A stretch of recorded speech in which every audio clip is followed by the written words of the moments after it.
नमस्कार साथियों, R K physical education classes के यूट्यूब चैनल पर आप सभी का हार्दिक स्वागत। दोस्तों, अपन जो बूस्टर डोज ले रहे हैं वो 5 से 10 मिनट की प्रतिदिन ले रहे हैं। उसमें बहुत ही इंपॉर्टेंट फैक्ट आपको ऑनलाइनर के तौर पर यहाँ पे समझाए जा रहे हैं।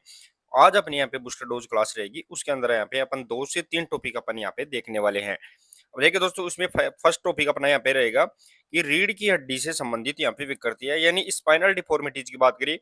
रीढ़ की हड्डी से संबंधित बात करें तो पहली डिफॉर्मिटीज आती है कि राउंड बैक है। वो अपन किस नाम से जानते हैं?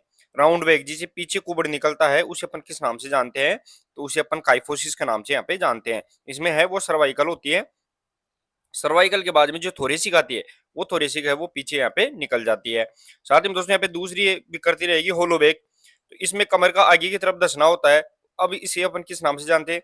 तो कमर आगे की तरफ यहाँ पे निकल के आ जाती है, तो इसे अपन लॉर्डोसिस के नाम से यहाँ पे जानते हैं। इसमें जो लंबर वाला भाग होता है, पेट का जो एब्डोमिनल भाग होता है, वो आगे की तरफ यहाँ पे बहुत ज्यादा निकल जाता है और पीठ के पीछे है वो यहाँ पे खाली जगह यहाँ पे बन जाती है।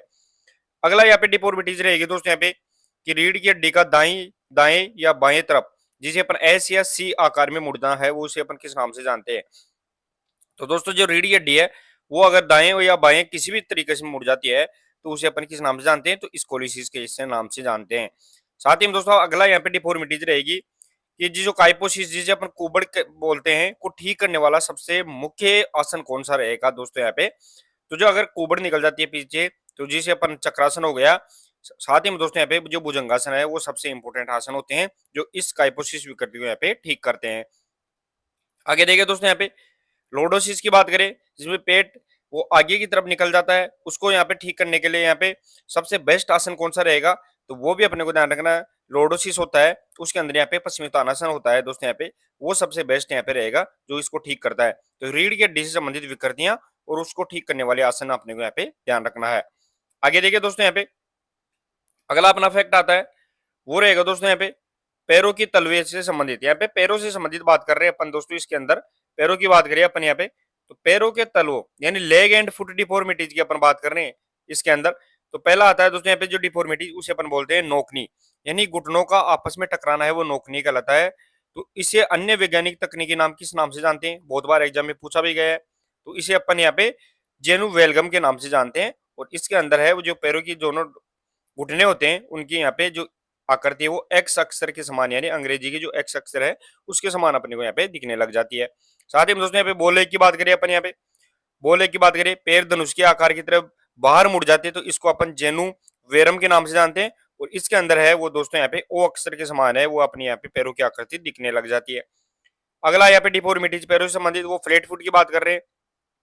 फ्लैट फीट की बात करें जिसे अपन सपाट पांव के नाम से जानते हैं, और वैज्ञानिक नाम है उसे अपन पेस प्लेन्स, पेस केवस, साथ ही में दोस्तों यहाँ पे फालिना आर्क के नाम से भी इसे अपन जानते हैं। आगे देखिए दोस्तों, अपन नोकनी यानी घुटने टकराने की समस्या को ठीक करने का सबसे ठीक करने की बात कर रहे हैं। सबसे व्यवहारिक उपाय क्या है? तो पिलो जो तकिया होता है वो तकिया पैरों के बीच में लगाना चाहिए, जिससे पैर है वो दूर यहाँ पे जाते हैं। सैंड बैग भी लगा सकते हैं इसके अंदर, अपन यहाँ पे ध्यान रखना है। साथ ही में दोस्तों यहाँ पे घुड़सवारी अपन इसके अंदर करना चाहिए। अगली अपनी डिफॉर्मिटीज फ्लैट फुट की बात करें, सपाट पैर की बात करें, तो इसको जांच करने के लिए जो टेस्ट यहाँ पे यूज किया जाता है उसे अपन फिट प्रिंट टेस्ट के नाम से जानते हैं दोस्तों। यहाँ पे वेट फुट प्रिंट टेस्ट के नाम से इसे अपन जानते हैं। तो ये भी अपने को यहाँ पे ध्यान रखना है। फ्लैट फिट की बात करें तो फ्लैट फिट विकृति को दूर करने का सबसे बेहतरीन आसन की बात करें तो यहाँ पे ताड़ासन है वो सबसे अच्छा होता है, जो पैरों की टिप टोज पे खड़े हो गए पूरे शरीर को ऊपर की तरफ अपन इसमें यहाँ पे खींचते हैं। आगे देखिए दोस्तों, यहाँ पे कि किस विकृति में रीढ़ की हड्डी है वो लेटरल कवेचर यानी पार्श्व झुकाव होता है, यानी या तो एक साइड में दाएं या बाएं या दाएं बाएं दोनों तरफ यहाँ पे झुक जाती है, तो उसे अपन स्कोलिसिस के नाम से यहाँ पे जानते हैं। साथ ही में दोस्तों यहाँ पे अगला रहेगा कि पैरों में विटामिन डी और कैल्शियम की अगर कमी हो जाती है तो कौन सी विकृति जन्म लेती है? तो नोकनी बोले कोई सी भी यहाँ पे विकृति आ जाती है, जिसमें पैर बाहर की तरफ जा सकते हैं या दोनों पैर है वो यहाँ पे टकरा सकते हैं। तो यानी पैरों की संबंधित विकृति अपने को कंप्लीट यहाँ पे याद रखनी है। आगे देखिए दोस्तों, यहाँ पे मांसपेशियों से संबंधित बात कर रहे हैं अपन, यहाँ पे उनकी टर्मिनोलॉजी की बात करें तो यहाँ पे हाइपरट्रोफी के नाम से हाइपरट्रोफी की बात करें तो मांसपेशियों के आकार में अगर वृद्धि हो जाती है तो उसे अपन हाइपरट्रोफी के नाम से जानते हैं।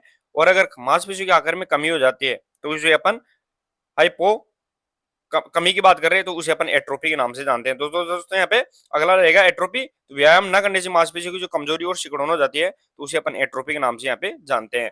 वीओ2 मैक्स की बात करें तो वीओ2 मैक्स की बात करें तो शरीर द्वारा उपयोग की जाने वाली ऑक्सीजन की अधिकतम मात्रा शरीर के द्वारा अधिकतम मात्रा जो ऑक्सीजन को अपन यहाँ पे यूज की जा रही है सेल्स के द्वारा, तो उसे अपन VO2 max के नाम से जानते हैं। हाइपोक्सिया की बात करें अपन यहाँ पे, तो ऊतकों के अंदर, टिश्यू के अंदर ऑक्सीजन की कमी होना है, जिसे जैसे हाई एल्टीट्यूड ट्रेनिंग के दौरान यहाँ पे उपयोग होती है। तो ध्यान रखना दोस्तों, यहाँ पे जो टिश्यू होते हैं, मसल्स टिश्यू की बात कर रहे हैं, उसके अंदर अगर ऑक्सीजन की कमी हो जाती है तो उसे अपन हाइपोक्सिया के नाम से जानते हैं। आगे देखिए दोस्तों यहाँ पे कि प्लायोमेट्री की बात करें अपन यहाँ पे, तो मांसपेशियों की स्ट्रेस सॉर्टिंग साइकिल का उपयोग करके है वो इस विस्फोटक शक्ति एक्सप्लोजिव स्ट्रेंथ को अगर बढ़ाते हैं अपन यहाँ पे, तो यहाँ पे प्लायोमेट्रिक ट्रेनिंग यहाँ पे मानी जाती है। तो अपने को यहाँ पे हाइपोट्रोपी, एट्रोपी, VO2 मार्क्स और साथ ही में दोस्तों हाइपोक्सिया और यहाँ पे प्लायोमेट्रिक का भी अपने को यहाँ पे अर्थ अपने को पता होना चाहिए।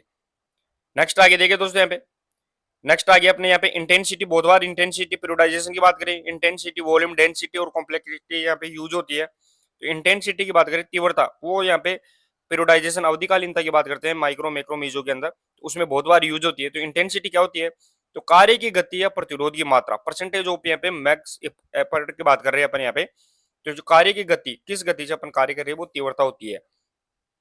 वॉल्यूम की बात करें, तो वॉल्यूम का आयतन होता है, तो प्रशिक्षण की कुल मात्रा यानी टोटल डिस्टेंस या टोटल वेट है, वो यहाँ पे क्या होता है, वॉल्यूम होता है। यानी 1 घंटे के अंदर अपन जितना काम कर रहे हैं तो 1 घंटा टोटल अपना यहाँ पे आयतन कहलाएगा।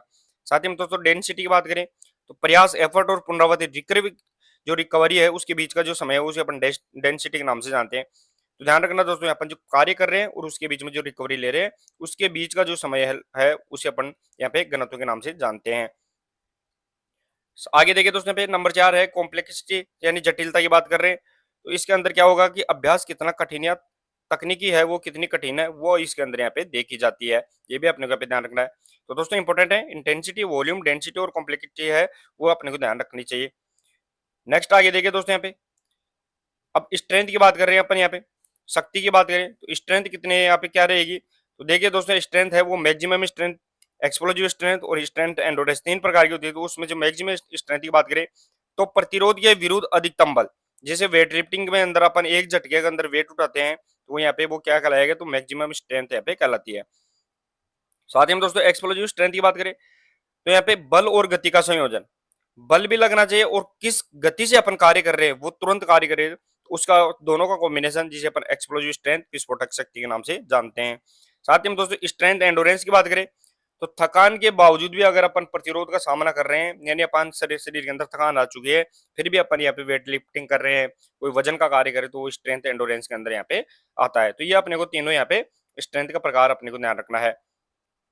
आगे देखिए दोस्तों एंडोरेंस की बात करें, सहन शक्ति की बात करें, तो सहन शक्ति 2 प्रकार की रहेगी। एक तो प्रकृति के आधार पर यानी नेचर ऑफ एक्टिविटी के आधार पर बात करें तो 3 प्रकार की रहेगी। प्रकृति के आधार पर बेसिक एंडोरेंस, साथ ही में दोस्तों जनरल एंडोरेंस और यहाँ पे स्पेसिफिक एंडोरेंस। लेकिन अगर एंडोरेंस को अपन कार्य के या समय के आधार पर देखें दोस्तों, यहाँ पे ड्यूरेशन के आधार पर देखें, तो ये short term endurance, medium term और लॉन्ग टर्म एंडोरेंस यहाँ पे होती है। जो शॉर्ट टर्म है वो 2:45 सेकंड से 2 मिनट तक, और मीडियम टर्म 2 मिनट से यहाँ पे 11 मिनट तक, और यहाँ पे जो 11 मिनट से अधिक होती है उसे अपन यहाँ पे लॉन्ग टर्म यहाँ पे एंडोरेंस के नाम से जानते हैं। साथ ही हम दोस्तों यहाँ पे कोऑर्डिनेशन एबिलिटी की बात करें, तो डॉक्टर उपल के अनुसार एजिलिटी की जगह ध्यान रखना दोस्तों, यहाँ पे जो चपलता होती है 5 मोटर कंपोनेंट्स के अंदर, जो चपलता एजिलिटी है उसकी जगह पर कोऑर्डिनेशन एबिलिटी शब्द का उपयोग होता है। और इसमें है कोऑर्डिनेशन एबिलिटी के अंदर है वो यहाँ पे ओरिएंटेशन, डिफरेंशिएशन और रिएक्शन है यहाँ पे शामिल किए गए हैं। ये अपने को यहाँ पे ध्यान रखना है। नेक्स्ट आगे देखिए दोस्तों, यहाँ पे प्रशिक्षण के सिद्धांत की बात करें अपन, यहाँ पे प्रिंसिपल ऑफ ट्रेनिंग की बात कर रहे हैं अपन। तो यहाँ पे सूत्र के आधार पर देखिए तो प्रशिक्षण के सिद्धांत कौन कौन से रहेंगे, तो यहाँ पे स्पोर्टी की यहाँ पे अपने को यहाँ पे सूत्र याद रख सकते हैं। स्पोर्टी का सूत्र अपन याद रख सकते हैं इसके अंदर। यहाँ पे देखिए दोस्तों, यहाँ पे अब इसके अंदर एस का मतलब क्या होता है, तो स्पेसिफिक की बात करें, विशिष्टता की बात कर रहे हैं अपन दोस्तों, इसके अंदर यहाँ पे विशिष्टता हो गई। साथ ही में दोस्तों यहाँ पे प्रोग्रेसिव प्रिंसिपल हो गया, प्रगतिशील का बाहर का सिद्धांत, ओवरलोड का सिद्धांत। साथ ही में यहाँ पे रिवर्सिबिलिटी की नियमित न होने पर क्षमता घटने का सिद्धांत हो गया। टेडिनम की बात करें, यहाँ पे उभार न होना यानी विविधता की बात कर रहे हैं अपन दोस्तों यहाँ पे। और इंडिविजुअल डिफरेंशिएशन की बात करें तो यहाँ पे व्यक्तिगत विभिन्नता के अंतर का सिद्धांत की बात करें, तो ये टोटल दोस्तों यहाँ पे क्या है, तो ये प्रशिक्षण के सिद्धांत प्रिंसिपलों पे यहाँ पे ट्रेनिंग रहने वाले हैं। अपने को यहाँ पे एक एक को यहाँ पे याद रखना है। नेक्स्ट अपना रहेगा दोस्तों यहाँ पे, वो रहेगा दोस्तों यहाँ पे प्राथमिक चिकित्सा, फर्स्ट एड की बात करें। अब खेल चोटों को अपन किस नाम से जानते हैं दोस्तों, यहाँ पे प्राइसर पद्धति की अपन यहाँ पे इसके अंदर यहाँ पे यूज करते हैं, प्राइसर की बात कर रहे हैं। अब P4 यहाँ पे प्रोटेक्शन होता है, अपन ने बहुत बार देख ही लिया है दोस्तों। यहाँ पे P4 प्रोटेक्शन जो बचाव होता है चोट लगते ही, फिर अपने को यहाँ पे रेस्ट देना चाहिए, R4 रेस्ट। और फिर अगर अपने चोट पता लगे तो सबसे पहले अपने को फर्स्ट एज के अंदर यहाँ पे आइस यूज करनी चाहिए। फिर कंप्रेशन यानी एलिवेशन की बात, कंप्रेशन दबाव की बात करें, चोट लगे हुए भाग को अब दबा देना चाहिए। साथ ही में दोस्तों एलिवेशन, तो चोट लगे हुए भाग में अगर ब्लडिंग हो रही है, ब्लीडिंग की बात करें, तो वो अपने को यहाँ पे अपने हार्ट से ऊपर उसको उठाना चाहिए। और रिहेबिलिटेशन R4 यहाँ पे रिहेबिलिटेशन की बात करें, तो अपने को यहाँ पे पुनर्वास उसको देना चाहिए। और पुनर्वास के अंदर यहाँ पे मसाज हो गई, साथ ही में दोस्तों यहाँ पे थेरेपी हो गई, और इलेक्ट्रोथेरेपी, ये इसके अंदर अपन यहाँ पे यूज करते हैं। तो चलिए दोस्तों, आज की इस बेस्ट बूस्टर डोज में ये अपन ये इंपॉर्टेंट यहाँ पे फैक्ट देखे थे। यहाँ से लगभग यहाँ पे 1 या 2 क्वेश्चन इसमें बनने की पूरी संभावना रहेगी। तो मिलते हैं दोस्तों यहाँ पे नेक्स्ट बूस्टर डोज के साथ, तब तक के लिए धन्यवाद, थैंक यू सो मच।